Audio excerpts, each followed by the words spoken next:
إن شاء الله النهاردة مكملين 3 أنواع من السلطات المنتشرة والمشهورة جدا في المطاعم. شكلها روعة وطعمها أحلى بكتير. يلا بينا شوف هنعمل إيه. أول نوع عندي سلطة البيض بالخضروات. هجيب طبق التقديم هضيف فيه الجرجير، وعندي شبت وبقدونس، وعندي فلفل ألوان وأخضر. هضيف عليهم خيار، طبعا الكميات هنا حسب ما انت عايزة، وعندي طماطم شايلة القلب بتاعها، وعندي جزر، بصل، شوية من الحمص ممكن تضيفي ذرة، وشوية من الزيتون. هجيب البيض أسلقه، طبعا هتبله بشوية من الملح والفلفل والبابريكا، وهبدأ إن أنا أرصه كده في طبق التقديم. طبعا شايفين ما شاء الله ألوان حلوة جدا وطبق يفتح النفس. هبدأ أجهز الدريسنج، عبارة عن معلقتين كبار من زيت الزيتون، عصير ليمونة كبيرة، معلقة كبيرة من الخل التفاح، ممكن خل أبيض، ظبطي بقى الملح والفلفل. هقلبهم كويس وهضيفهم على السلطة. يفضل ان انت تضيفيها اثناء الاكل، ما ينفعش ان انا اضيفه على السلطة واسيبه على جنب. وبكده معايا السلطة جاهزة. تاني نوع عندي سلطة الكولسلو.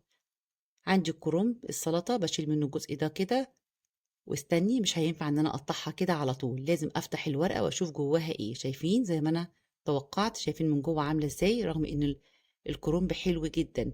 فخلي بالنا، باخده بفتح ورقة ورقة، بغسله كويس جدا وانشفه من المية. ما ينفعش ان انا اقطعه على طول. هبدأ بقى اقطعه كويس كده شرايح رفيعة زي ما انتوا شايفين. هضيف عليها نص جزرة، طبعا الجزر هنا بيكون اقل من الكرنب. هحضر الصوص، عبارة عن نص كوباية من المايونيز، ربع كوباية من الزبادي يعني حوالي معلقتين كبار، ربع كوباية من اللبن، معلقتين كبار من العسل، ممكن تضيفي سكر، معلقة كبيرة من الخل التفاح، ظبطي بقى الملح، عصير ليمونة كبيرة، ربع معلقة صغيرة من الفلفل الأسمر. هقلبهم كويس وهنزل على طول على السلطة. هقلبهم، ولازم تسيبي السلطة دي من بالليل، أو ممكن تسيبيها حوالي 4 ساعات، لازم تسقع معاكي. هبدأ إن أنا أجملها كده بشرايح من الجزر.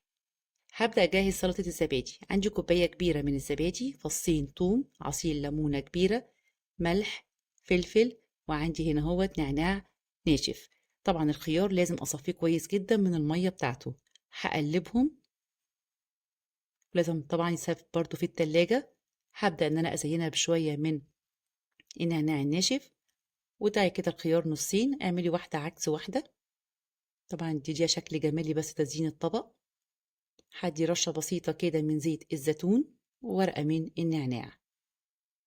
ولو عجبكم الفيديو منسوش الاشتراك في القناة وتفعيل الجرس وتعليق حلو علشان يوصلكوا كل جديد. سهل وبسيط، شكلهم وطعمهم أحلى بكتير من اللي بناكلهم من بره. جربوهم هيعجبكم. ولو حابين سلطات وأنواع تانية من السلطات اكتبولي في التعليقات. وبالهنا والشفا.